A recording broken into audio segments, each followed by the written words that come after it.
découvre ces 8 faits sur la créature qui ne peut pas mourir. De ce que nous savons, la Terre est la seule planète de notre système solaire, notre galaxie et potentiellement notre univers tout entier où la vie existe et est maintenue.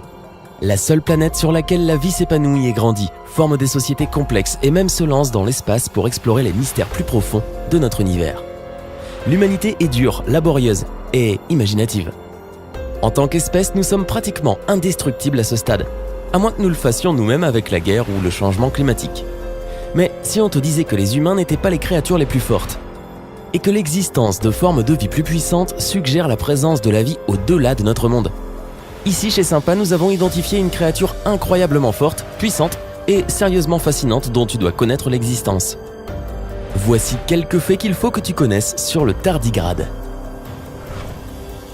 Numéro 1. On l'appelle aussi l'ourson d'eau. Ça a l'air si mignon. Ah, non, ce n'est pas l'ourson d'eau auquel tu penses. En fait, un tardigrade est communément appelé un ours d'eau parce qu'il se trouve le plus souvent dans l'eau où il préfère habiter, et à cause de sa démarche lente qui ressemble à celle d'un ours. Il ne ressemble pas beaucoup à un ours, mais plutôt à une chenille miniature avec 5 segments de corps et 4 paires de pattes griffées. Le nom tardigrade vient de tardigrada, qui signifie un pas lent, d'après les pas occasionnels et lourds du tardigrade. Quand on est le plus petit animal et qu'on peut survivre à peu près n'importe quoi, on suppose qu'on n'a pas besoin de bouger vite, n'est-ce pas ? Le tardigrade est aussi parfois appelé porcelet en mousse, ce qui est tout simplement trop adorable. Que dire ? La beauté est dans l'œil du spectateur. Numéro 2, c'est vraiment petit. Alors que techniquement on peut voir un tardigrade à l'œil nu, il est minuscule. Genre vraiment tout petit. Un insecte minuscule. Les mouches classiques mesurent généralement 6 à 7 mm de long, ce qui est énorme par rapport au tardigrade. La puce classique peut atteindre 3 mm de long. Et les plus petits moustiques et tiques connus mesurent environ 2 mm de long, environ la taille d'une tête d'épingle. Une larve de tique mesure généralement un peu moins de 1 mm de long, soit à peu près la même taille qu'une graine de pavot. La plus grande tardigrade adulte est d'environ cette taille, ou peut-être un peu moins, mesurant environ 0,5 mm. C'est vraiment minuscule. Si tu veux voir certaines de ces petites créatures, nous te recommandons au moins un microscope à faible puissance. Numéro 3. Il est vraiment vieux. Les premiers fossiles que nous avons des espèces de tardigrades remontent à l'époque cambrienne, il y a environ 530 millions d'années. Durant cette période, la Terre a commencé à voir l'avènement d'organismes complexes et multicellulaires, et c'est à partir de la période cambrienne que nous voyons les premiers fossiles d'organismes minéralisés. Les premières espèces métazoaires, animaux microscopiques, sont apparues à cette époque, y compris les tardigrades. L'ère cambrienne n'était pas une époque que l'on reconnaîtrait facilement. Les océans grouillaient de vie dans une sorte de soupe microbienne, tandis que la terre aride et rocheuse était tout sauf stérile.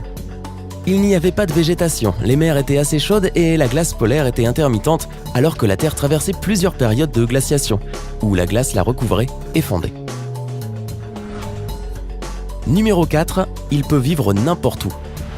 Grâce à sa résilience unique dans toutes sortes de conditions apparemment inhabitables, le tardigrade peut survivre presque n'importe où. Des tardigrades ont été trouvés sur les sommets de haute altitude de l'Himalaya, dans les tranchées profondes de l'océan, dans les volcans de boue et dans les forêts tropicales humides. La plupart des tardigrades ont des sexes biologiques distincts, qui doivent travailler ensemble pour se reproduire. Les œufs sont particulièrement résistants car ils sont assez robustes pour survivre au transport sur de longues distances. C'est pratique s'ils se font prendre sur un animal ou un voyageur de passage. Les bébés tardigrades naissent entièrement formés. Ils ne produisent pas de nouvelles cellules au fur et à mesure qu'ils grandissent, mais les cellules qu'ils ont déjà se développent à la place. Ce processus est appelé hypertrophie et incite les tardigrades à muer, laissant leur couche extérieure derrière eux. Un peu comme un serpent qui perd sa peau. Excuse-moi pendant que je me glisse dans quelque chose de plus confortable. Numéro 5. C'est inoffensif. Enfin, la plupart du temps. Le tardigrade préfère vivre parmi les mousses et les lichens, qui sont riches en ses repas préférés. Cellules végétales, algues et petits invertébrés, souvent d'autres tardigrades. Ne t'inquiète pas, ils ne feront pas de mal aux humains de sitôt. La plupart du temps, les tardigrades sont utiles pour peupler de nouveaux environnements.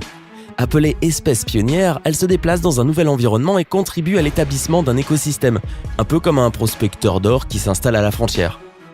Et tout comme les prospecteurs, leur présence attire d'autres animaux, en l'occurrence les invertébrés, qui attirent à leur tour les prédateurs. Il y a rapidement une communauté et une chaîne alimentaire prospère qui se forment où il n'y avait peut-être rien avant. Quels oursons d'eau sympas! Les tardigrades vivent généralement de 3 à 4 mois à 2 ans, sans compter le temps qu'ils passent dans des états de veille parce que certains scientifiques curieux ont décidé de tester leur endurance. En parlant de ça. Numéro 6, il est pratiquement impossible à tuer. Comme le démontrent de nombreuses expérimentations scientifiques, le tardigrade peut survivre dans des environnements assez extrêmes, ce qui tuerait et dans certains cas ferait rôtir n'importe quel autre animal. Grâce à un processus appelé cryptobiose qui suspend leur métabolisme, de nombreux tardigrades peuvent entrer dans un état déshydraté pour survivre à presque n'importe quel environnement extérieur dangereux. Ils s'enroulent en forme de tonneau, leur corps devient comme du verre et ils se mettent en stase, période pendant laquelle ils sont à peu près indestructibles. Certaines espèces de tardigrades peuvent survivre à l'exposition à des températures extrêmes, à des pressions extrêmement élevées ou basses, à la privation d'air, aux radiations, à la déshydratation, à la famine ou à Kardashian. En fait, peut-être pas à cette dernière. Fondamentalement, tout ce qui tuerait un être humain, un tardigrade n'a qu'à hausser les épaules, s'occuper de ses affaires et tracer son chemin. Température. En termes de chaleur, les tardigrades peuvent survivre quelques minutes à un peu plus de 150 degrés Celsius, ce qui signifie que tu pourrais les cuire un peu dans ton four et qu'ils seraient encore en vie. 1 heure dans de l'eau bouillante, soit à 100 degrés Celsius? Pas de problème. Juste un autre jour au spa. Quand il fait froid, ils peuvent durer 30 ans à moins 20 degrés Celsius et quelques jours à moins 200 degrés Celsius, ce qui est beaucoup plus froid que n'importe où sur Terre. Ils peuvent même vivre quelques minutes à moins 272 degrés Celsius, ce qui est juste un peu plus froid que le zéro absolu, la température à laquelle toute matière cesse de bouger. Ils peuvent aussi vivre dans l'oxygène liquide et l'hélium liquide pendant de longues périodes. Pression. C'est comme quand tu nages, plus tu descends en profondeur, plus l'eau semble lourde, n'est-ce pas? Pour chaque 10 mètres que tu descends sous l'eau, la pression augmente d'environ 6,5 kg par pouce carré ou d'une atmosphère de pression, la pression de l'air au niveau de la mer. À 40 mètres, soit environ 9 atmosphères, même les meilleurs plongeurs ne peuvent survivre que quelques minutes sans prendre de mesures. En revanche, les tardigrades peuvent survivre jusqu'à 1200 atmosphères et certaines espèces peuvent survivre jusqu'à 6000 atmosphères, soit près de 6 fois la pression dans la fosse des Mariannes, qui est la fosse océanique la plus profonde actuellement connue et est l'endroit le plus profond de la croûte terrestre. Ils peuvent aussi survivre dans des situations de basse pression, comme le vide de l'espace. Les tardigrades dans l'espace pourraient survivre au moins 10 jours et affronter les rayons solaires. En parlant de radiation, les tardigrades peuvent supporter environ 1000 fois plus les rayons et radiations que les autres animaux, ne mourant que lorsqu'ils sont exposés à 5000 gui de rayons gamma ou à 6200 gui d'ions lourds. Par comparaison, un humain pourrait facilement mourir d'une exposition de 5 à 10 gui. Ils semblent avoir la capacité de réparer très efficacement les dommages causés par les radiations à leur ADN. Déshydratation. Les tardigrades peuvent survivre pendant près de 10 ans, voire plus longtemps, alors qu'ils sont complètement séchés. Un sujet aurait été observé en train de se déplacer après 120 ans passés dans la mousse séchée. Les tardigrades peuvent survivre à la lyophilisation. Lorsqu'ils sont exposés à un froid extrême, leur corps sécrète de l'eau, passant de 85% d'eau à 3%, de sorte qu'ils n'explosent pas lorsque l'eau gèle dans leur corps. Et, si ce n'était pas assez cool pour toi, l'espace extra-atmosphérique. Les tardigrades ont été le premier animal à survivre dans l'espace. En 2007, un groupe d'astronautes de la mission Photon M3, effectuant des recherches en astrobiologie, a exposé plusieurs groupes de tardigrades dans le vide, pour ensuite les ramener sur Terre. Ils n'ont pas tous survécu, mais même le fait que certains y soient parvenus est semblable à de la science-fiction. L'expérience a trouvé une faiblesse potentielle dans les tardigrades, les rayons UV à haute énergie, qui ont réduit de manière significative les taux de survie. Si un tardigrade géant s'en prend à toi, tu peux peut-être l'utiliser. Haha, bonne chance. Pourquoi étudions-nous les tardigrades? Très peu d'animaux peuvent atteindre la cryptobiose, qui consiste essentiellement à fermer leur corps et leurs fonctions internes dans l'intention de les faire revivre. Cette capacité a des implications claires pour l'étude de la conservation cryogénique. Donc, si tu te réveilles dans quelques centaines d'années, encore un peu tremblant de sommeil cryogénique, tu as probablement un tardigrade à remercier. Numéro 7. Il survit aux extinctions de masse. Au cours de sa durée de vie de plusieurs milliards d'années, la Terre a connu au moins 5 événements d'extinction massive. Celui que tu connais probablement le mieux est l'extinction du Crétacé tertiaire qui a anéanti les dinosaures et la plupart des autres formes de vie complexes à l'époque, conduisant à une période glaciaire massive qui a pratiquement détruit toute vie sur la planète. Le tardigrade a survécu à tous, de l'extinction ordovicien-silurien il y a 440 millions d'années, qui a exterminé la plupart des organismes marins, jusqu'à l'extinction des dinosaures. Et ils survivront probablement aussi à la prochaine extinction. Je pense que je vais me greffer à eux. Que se passerait-il si un astéroïde arrachait notre couche d'ozone ou si le soleil éclatait avec suffisamment de radiation pour frire tous les humains en moins d'1 minute ? Eh bien oui, nous serions tous des morceaux de pain grillé, mais ce ne serait que légèrement gênant pour le tardigrade. Il est important de noter que les tardigrades ne s'adaptent pas pour vivre dans ces conditions, mais plutôt pour y survivre. S'ils étaient friands du danger, ils pourraient évoluer en consommant des radiations.